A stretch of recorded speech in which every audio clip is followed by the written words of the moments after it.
We're in the Orkneys right now, passing a small little Orkney with a lighthouse on it. We've got a couple more Orkney islands on the horizon, so I just Googled, and it said there are 70 individual islands, of which only 20 are inhabited, and they're only 10 miles off the north coast of Scotland. Kirkwall can trace its roots back to the Vikings, and it is the Orkney's largest town. This is where we are right now, and you can see Kirkwall is our next stop, right there. Hopefully, once we get past all that, the seas will be a little bit calmer. I brought my glass of wine back to the room with me, and a moment ago it just slid across the whole countertop, so I've got it wedged in there. Welcome to Kirkwall. Okay, go ahead, just push it on top. No, on top. Goodbye. It says goodbye, I like that. Morning, welcome to Kirkwall. Behind me is our walking group. So please come with us. We're lucky. We've got a gorgeous day. As far as temperature-wise, it's 6 Celsius or about 42 degrees Fahrenheit. Similar to good old Chicago.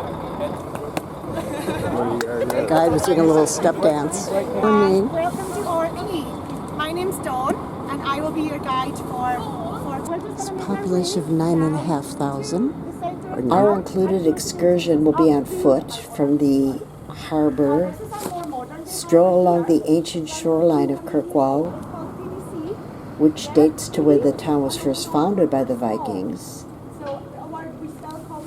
Well, that's interesting. It's an old Second World War mine. Place here is a collecting box for sick, disabled, and retired fishermen and mariners in need.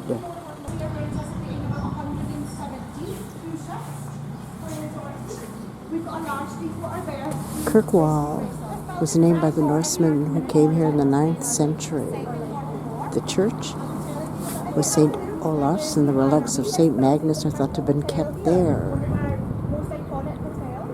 For centuries, it attracted traders from the Baltic and North Sea ports, and the vibrant port attracted the interest of privateers, and attacks on shipping were common. King James V of Scotland complained of raids by English fishermen in 1535. Oh, Sir Walter Scott dined here in 1814 at William Cholet's Ship Inn.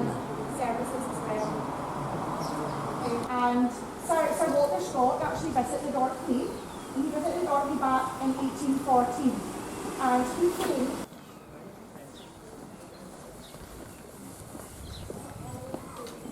This is the archway from the original church in Kirkwall, the one which Kirkwall took its name from. So that Kirkjubægar church on the bay. This is actually the archway of the original church, and it was packed up really. The site of the Norse law July and August was abolished in Orkney and Shetland in 1611. A little windy weather, there's not many tours. So now, while we're standing here, Kirkwall still. So where we are, Orkney belonged to Norway until, I think she said 1411, but I love this. Jollies of Orkney Fishmonger. It belonged to the Norse ruling. Norse law remained here in Orkney up until 1611. So, still an iconic feature here today. The inside of the trunk was rotten, so it's been hollowed That's out. an And icon.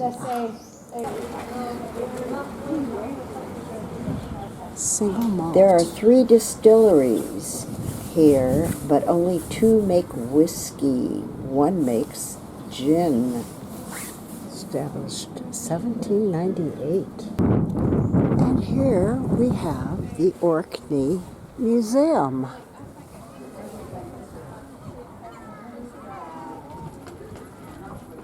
It said it's Tinkerness House, acquired by Kirkwall's first Protestant priest in 1574. The shoreline is now a flagstone street which runs from the harbor to the center of town. This area was known as the Lava Rock. In medieval times, it was the domain of bishops who controlled large land holdings and wielded power. When St. Magnus Cathedral was built, the sea came close to exactly where I am standing. All this has been reclaimed. The Bishop's Palace was originally built in the 12th century and remodeled during the 16th century.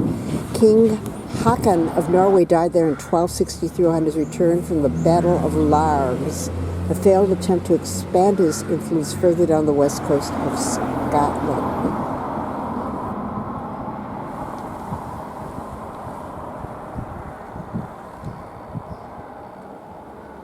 This archway, known as Watergate, originally stood at right angles from its present position.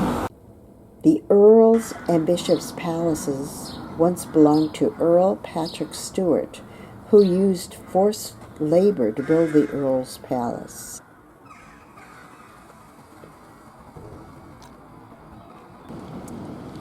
The building facing us is the Earl's Palace, built around 1601 to 1606 by Patrick Stewart, Earl of Orkney. It remains one of Scotland's finest Renaissance buildings.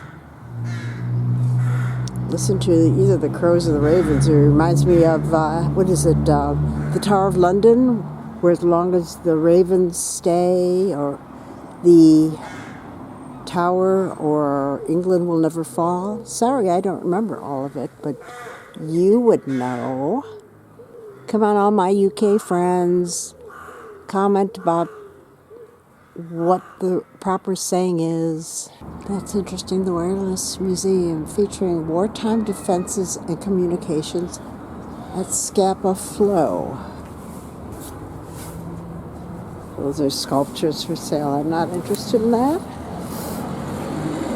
Sorry, they are closed. This was a 17th century store for grain. The grain drying kiln on the site was destroyed. Ferry dock.